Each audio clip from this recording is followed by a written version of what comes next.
Olá, está no ar o programa dedicado ao empreendedor que investe em propostas inovadoras. Esse é o Projeto Startup, seja muito bem-vindo!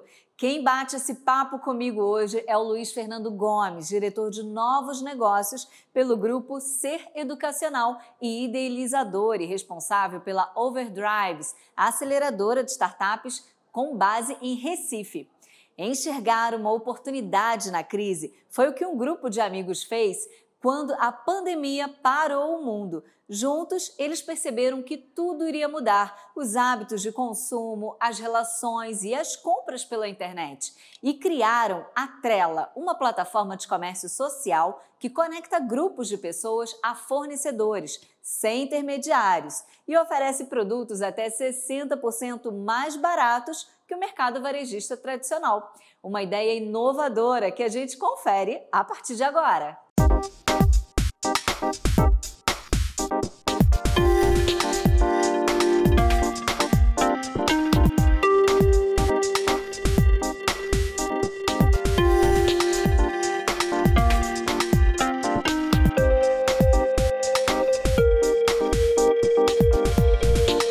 Eu era cientista de dados em São Francisco e no começo da pandemia eu fiquei muito motivado para voltar para o Brasil e abrir uma empresa, principalmente por dois motivos. O primeiro é que o dólar tinha subido muito no começo da pandemia e o segundo, o comportamento do consumidor ia mudar radicalmente e mesmo as indústrias que eram mais analógicas iam ter que se adaptar a essa nova realidade do e-commerce. E eu fui buscar um mercado que fosse muito grande, muito fragmentado, e nisso que eu esbarrei no mercado de alimentos aqui no Brasil e comecei a conversar com meus cofundadores e a gente decidiu trabalhar junto. Eu acredito que a tecnologia agrega mais valor para o mundo quando ela reduz ou elimina ineficiências. E a gente foi buscar então qual seria o maior mercado com muitas ineficiências em que a gente poderia atuar, e nisso que a gente chegou no mercado de alimentos. Alimentos sempre são a maior categoria de consumo em qualquer país, só que no Brasil tem uma característica específica que é a fragmentação do mercado. As grandes redes de varejo aqui no Brasil, elas concentram muito pouco do total do mercado. E sempre que o mercado é fragmentado, tem muitas ineficiências, e a gente pode usar a tecnologia para consolidar ele, reduzir a ineficiência e nisso gerar muito valor para a sociedade e capturar também muito valor como empresa. O nosso principal marco como empresa foi ter passado numa aceleradora de startups chamada Y Combinator, em São Francisco, que tem já 70 unicórnios no portfólio, como Airbnb, Stripe e Rappi. Isso foi fundamental para a gente construir a Trela, porque sempre que você cria uma empresa inovadora, você começa sem saber exatamente o que os clientes querem, o que eles precisam. Então a gente teve esse investimento que comprou tempo nosso e do nosso time para que a gente pudesse desenhar juntos a solução, testar com clientes, refinar ela ao longo de muitos meses e ter certeza então que a gente ia escalar uma coisa que os clientes valorizavam muito. Depois desse investimento inicial da aceleradora, a gente ainda captou um seed round, que é o nosso primeiro investimento institucional, com a Kazek, um fundo dos criadores do Mercado Livre. Isso nos ajudou também a expandir o nosso time e construir mais o nosso produto. Eu comecei a ter contato com startups com 19 anos, quando eu mudei para São Francisco. E eu lia muito as redações de um autor chamado Paul Graham, que é o próprio fundador do Y Combinator, e a melhor redação que ele já escreveu falava sobre demanda subatendida, demanda reprimida de consumidores. Que quando você vê um comportamento de consumidor contraintuitivo, difícil de entender, é porque é um sinal de uma grande demanda reprimida por esse produto ou serviço. A gente viu consumidores de classe A e B se agrupando nesses grupos de WhatsApp de vizinhos para comprar direto dos produtores com desconto produtos de alimentação. Então, quando a gente viu esses grupos acontecendo, a gente viu exatamente isso, um fenômeno muito contraintuitivo, e a gente decidiu que a gente ia criar o produto e o serviço para popularizar esses grupos aí ao redor do Brasil.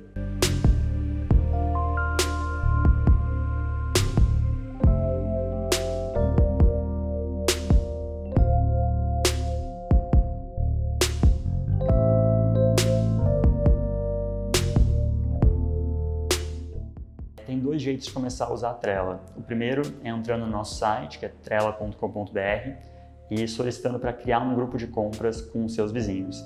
E o segundo jeito é cadastrando seu endereço no nosso site. Se você morar num bairro que a Trela atende, você pode entrar no grupo de bairro e receber nossas ofertas por lá.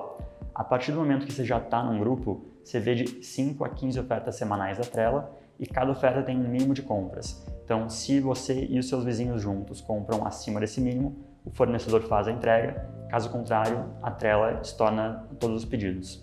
O principal dos brasileiros, mais de 99% dos adultos usam o WhatsApp todo dia e, se eu não me engano, em torno de 98% das mensagens do WhatsApp são lidas. Então, é a tela principal do aplicativo do nosso consumidor. A gente quer encontrar as pessoas onde elas querem ser encontradas.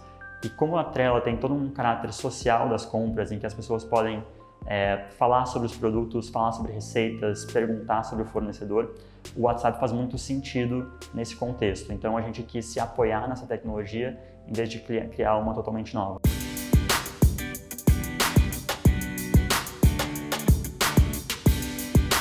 ,100% das nossas vendas são através do nosso site e a gente comunica as ofertas através dos grupos de WhatsApp. Mas ao fazer o checkout, você tem que clicar no link da oferta, entrar no nosso site e comprar por lá. O cliente faz as compras no site da Trela e ele tem um preço, ele paga exclusivamente pelo preço dos produtos. Ele nunca vai pagar uma taxa de serviço a mais ou uma taxa de frete a mais. É importante para a gente ser simples e transparentes sobre o preço. E a nossa cobrança, então, é feita sobre o fornecedor. A gente tem uma taxa muito amigável que permite ao fornecedor vender com um bom desconto para as pessoas.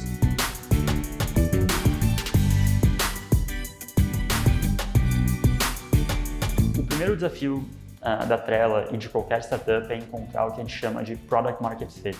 Então, é garantir que o teu produto está servindo ao teu nicho de mercado muito bem e os clientes eles estão voltando constantemente para o teu produto ou serviço. A gente já passou dessa etapa e hoje o nosso desafio é a escala. Então, a gente quer continuar viabilizando uma experiência de muita qualidade, produtos de muita qualidade, mas com um ótimo preço. E isso em escala é o nosso maior desafio.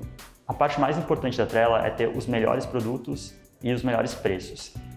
E a gente tem que ajudar o nosso fornecedor a vender com muita eficiência para que ele consiga viabilizar esses descontos.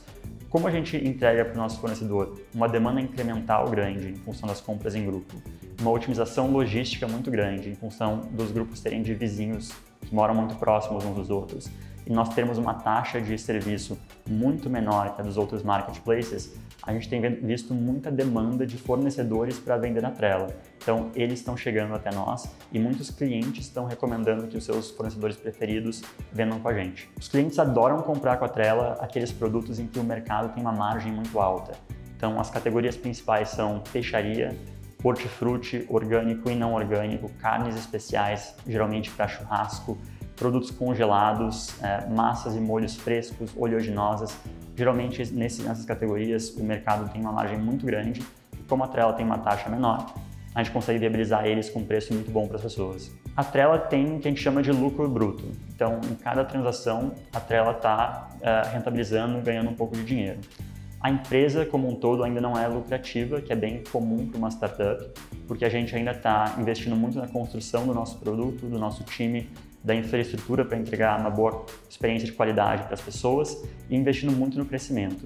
Então, a gente se apoia no investimento dos nossos venture capitalists para justificar esse crescimento, mas é importante para a gente ter essa economia em cada transação, ter lucro bruto. A Trela está com 75 funcionários hoje. A gente quer ser a maior empresa da América Latina, o mercado mais relevante para as pessoas comprarem alimentos aqui no nosso continente, e a gente tem uma estrada ainda muito longa para chegar até lá.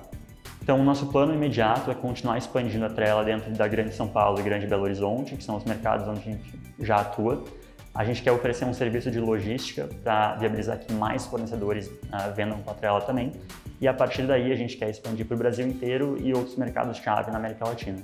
E para complementar, a nossa visão é ser a maior empresa da América Latina, então é fundamental que a gente esteja em muitas geografias diferentes. O grande diferencial da experiência de compra da Trela tá num grupo de compras com seus vizinhos, pessoas com gostos parecidos contigo. Então você pode sempre pedir recomendações de produto e perguntar a experiência dos seus vizinhos com o mesmo fornecedor no passado. Com isso as pessoas podem tomar decisões muito melhores sobre o que comprar. A Trela atende clientes de classe A e B em Belo Horizonte e São Paulo. Muitas pessoas acham que esse público é menos sensível a preço, mas na verdade todo mundo gosta de sentir que está fazendo um bom negócio. E mesmo uma família de classe A que tem que pagar a prestação da casa, tem que pagar a escola para os filhos, gostam muito de produtos de qualidade e precisam economizar neles. E é aí que elas encontram na Trello uma oportunidade de ter esses produtos.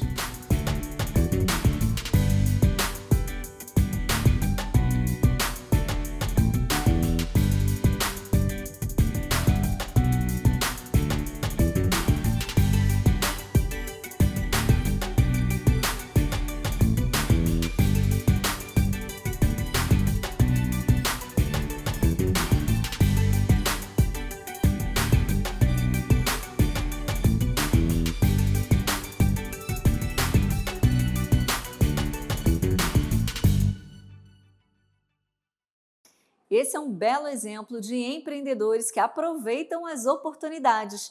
Para a gente se aprofundar mais nesse assunto, depois do intervalo, eu converso com Luiz Fernando Gomes, que, dentre muitos talentos, é especialista em startups. Eu já volto, não saia daí!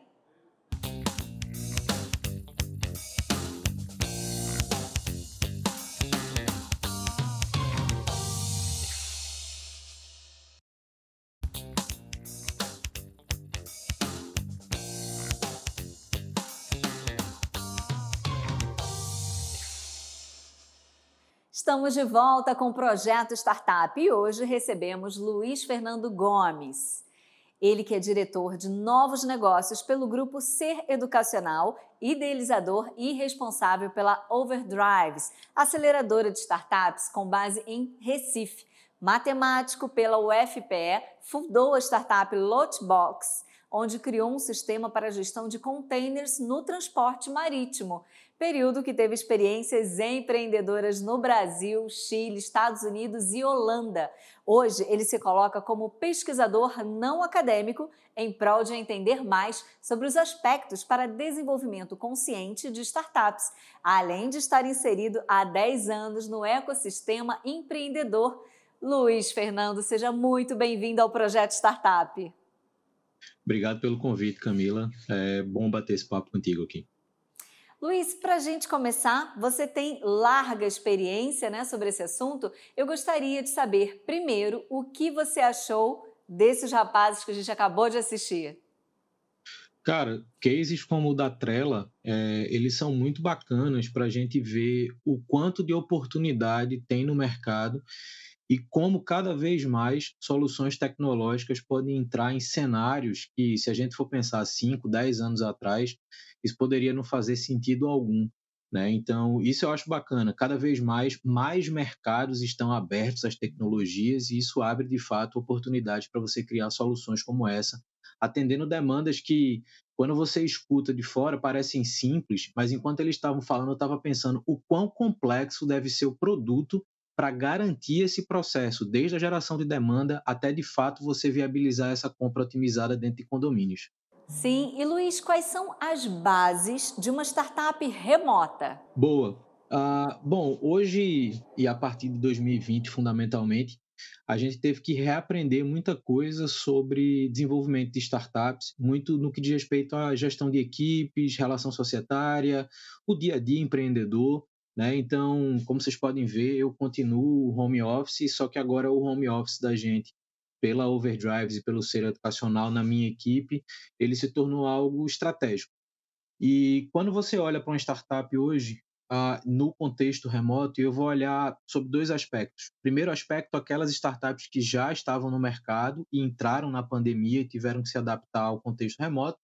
E o segundo aspecto são as startups que surgiram pós-início da pandemia, ou seja, que já surgiram num contexto minimamente remoto, dentro de algum contexto, né? Então, primeiro ponto, startups que já estavam no mercado, que já tinham ali seus escritórios, que já trabalhavam em coworking, que já estavam, por exemplo, em aceleradoras, incubadoras e entraram na pandemia, houve ali uma necessidade, de fato, de você mudar rotinas do dia a dia, né? Rotinas operacionais, rotina de acompanhamento, manter e mudar as estratégias, dependendo do caso, de comunicação, né? Então, cada vez mais a qualidade de comunicação entre essas pessoas se tornou fundamental, né? E saber lidar com a comunicação não síncrona e a comunicação síncrona, ou seja, aquilo que você de fato precisa falar agora, com aquilo que você precisa falar, mas não precisa ter resposta agora, a pessoa pode responder depois. Então, boa parte dessas adaptações foram necessárias, primeiro, para manter a equipe alinhada,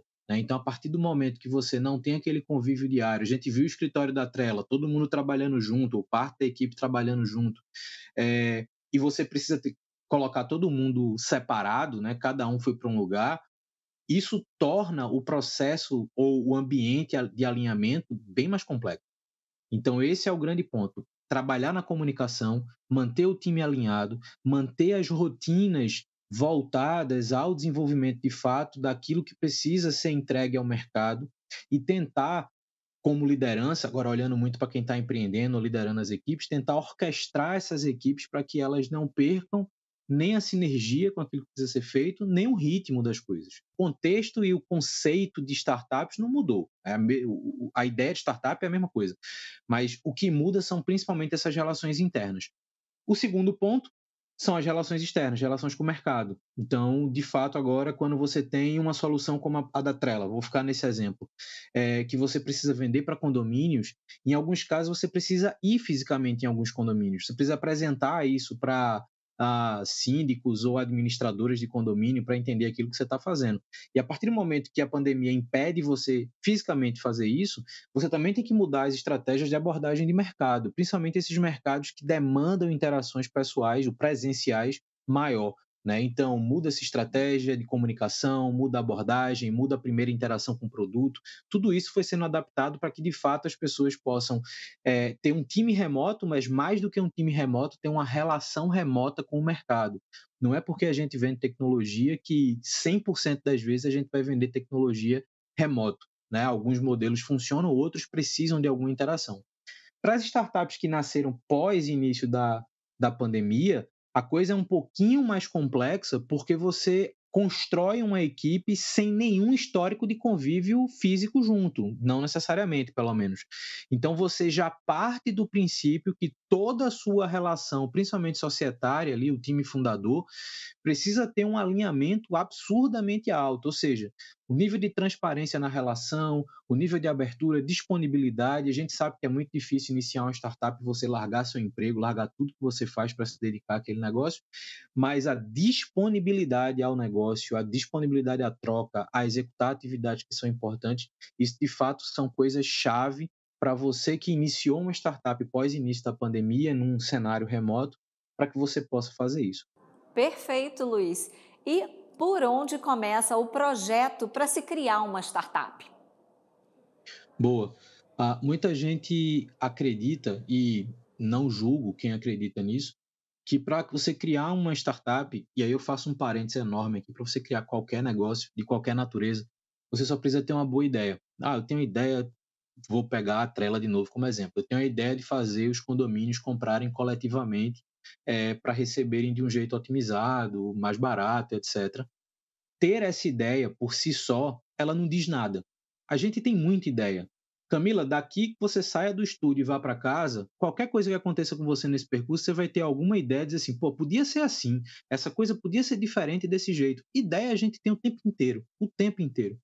A grande questão é o seguinte, o início de uma startup vem como?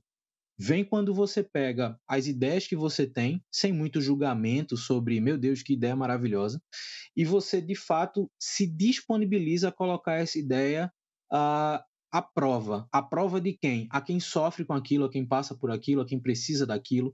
Então, colocar à prova no nosso bordão de startups é você, de fato, validar algumas questões que são fundamentais para que você se convença que aquela sua ideia ela faz sentido para alguém ou para muitas pessoas. Porque também se fizer sentido para pouquíssimas pessoas, talvez também não faça sentido você criar um negócio para resolver um problema de uma meia dúzia de gente.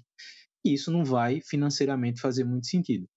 Então, quando a gente diz que tem que colocar esse negócio à prova, é porque você tem que abrir mão daquilo que você construiu como ideia para conectar essa coisa com o que de fato o mercado entende como necessidade, né?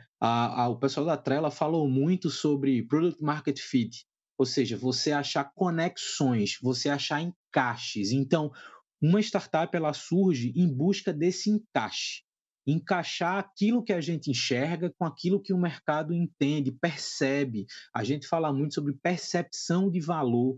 né? Então, não adianta você criar uma baita solução tecnológica, você desenvolver um software incrível e tecnicamente perfeito, se quando você coloca isso na mão de alguém e diz, ó, esse software é para fazer a coisa X, a pessoa olha, parece aqueles cubos mágicos, né? A pessoa mexe para um lado, mexe para o outro, mexe para um lado, mexe para o outro, e não entendi, tipo, não vi valor nesse negócio. Então, assim, se você não tem esse encaixe entre o que você está colocando à prova e o que o mercado de fato entende como proposta de valor, como demanda, ou como necessidade ou oportunidade, dependendo do caso, você de fato vai ter feito um trabalho em vão. Então, iniciar uma startup é tenha suas ideias, coloque suas ideias à prova, valide se aquele problema ou aquela oportunidade ela é relevante, ela tem um impacto grande no mercado, valida se esse mercado de fato está aberto a novas tecnologias. A gente vive num país, por exemplo, que há 10 anos atrás, se você criasse uma startup para cartório, você ia vender para ninguém, porque o ambiente de cartório 10 anos atrás era totalmente fechado a novas tecnologias que hoje a gente vê. E hoje a gente descobre soluções que podem digitalizar todas as operações de cartório e tem alguma abertura de mercado para isso. Então, esse timing da coisa também é muito importante. O que você está criando hoje, o que você está tendo de ideia hoje, se encaixa de fato no mercado, o mercado de fato quer aquilo, vê valor naquilo, e isso não tem nenhum julgamento sobre o produto. Eu não estou dizendo se o produto é bom ou ruim, tecnicamente falando, mas ele vai ser julgado pelo mercado como necessário ou não necessário. Então, do mesmo jeito que você tem a Trela no mercado, que ela está crescendo, está gerando os resultados, quantas outras soluções tecnológicas não se propõem a coisas muito parecidas e que não têm os resultados que a Trela tem, que não conseguiram evoluir como ela evoluiu. Então, existe uma série de fatores que não é só, então a ideia da Trela foi melhor do que a minha. Não, são variáveis que são muito mais externas do que internas, que vão de fato definir a solidez desse início de jornada, né? Então eu falo muito sobre não inicia uma startup querendo fazer tudo mais rápido, cria uma base sólida, cria uma base de aprendizado, de imersão no mercado, de conhecimento dos comportamentos das pessoas, das dinâmicas, das tendências, das concorrências, gasta um tempo nisso, gasta um pouquinho da tua capacidade de aprender em cima disso, que a partir do momento que você vai buscar esse product market fit, que você vai de fato colocar um produto no mercado, a partir dali você tem um compromisso com sua equipe, você tem um compromisso com potenciais investidores, que você precisa gerar resultado. Então faz esse trabalho de base muito bem feito, não precisa lançar uma startup em 3 dias. Gasta esse tempo, coloca essa prova. Então acho que Camila, para a gente fechar esse ponto, eu acho que a questão é essa, é você ter ideias, ok, mas colocar essas ideias à prova e imergir nesse contexto para, de fato, entender aquilo que você vai fazer, mesmo que isso mude lá na frente, mas inicialmente o que é que precisa ser feito, eu acho que esse é o ponto fundamental. E você acha, Luiz, que eles estão no caminho certo? Você enxerga alguma possível melhora na empresa, nessa que vimos na reportagem?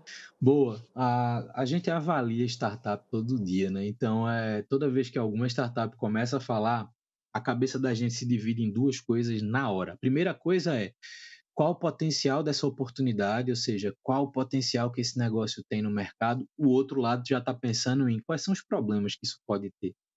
Eu vou começar pelos problemas, porque eu acho que são os melhores feedbacks. E aí o pessoal da Trela, se estiver assistindo, encare como feedback, tá certo? Nada que a gente fala aqui está escrito em pedra e eu não tenho razão sobre nada que não foi validado. Então, são apenas percepções de uma observação rápida. O que é que eu vi de problema, por exemplo? Vamos imaginar que a gente mora num condomínio, tá? E a primeira coisa que eu gosto de fazer, eu tento me colocar no contexto. Me coloque no contexto. Então, eu moro num condomínio, sei lá, tem 4 torres no meu condomínio com, sei lá, 500, 600 famílias. E essas famílias, elas são apresentadas à solução da Trela. Só que, por exemplo, tem famílias, vou pegar exemplos diversos, que têm necessidades de compra bem específicas e às vezes bem emergenciais. Então, famílias que têm idosos em casa ou crianças em casa ou alguma necessidade específica, já tem famílias como a minha, por exemplo, que são 2 pessoas que não têm tanta urgência em alguns tipos de compra.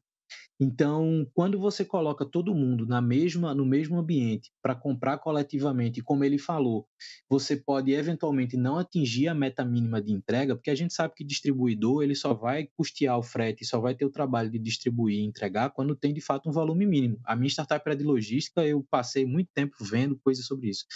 Então, se eventualmente você não bate aquela cota mínima de volume, aquela família que tinha uma demanda emergencial, como ele mesmo disse, vai ter a compra estornada. E aí? Aquela família vai ter que sair de casa, vai ter que ir no mercado, vai ter que procurar, vai ter que comprar, vai fazer o trâmite normal. Se acontece isso 3 vezes, essa família nunca mais usa a solução. Então, quando a gente pensa pelo lado negativo, de novo, eu não estou jogando pedra no negócio de ninguém. Eu acho que todo feedback ele é válido para a gente pensar, refletir na situação que pode dar errado e se prevenir ao erro. Essa é a grande maturidade empreendedora que a gente espera hoje no mercado, é você saber reagir às mudanças, como você mesmo falou, os mercados são dinâmicos, as coisas mudam, as startups vão mudar.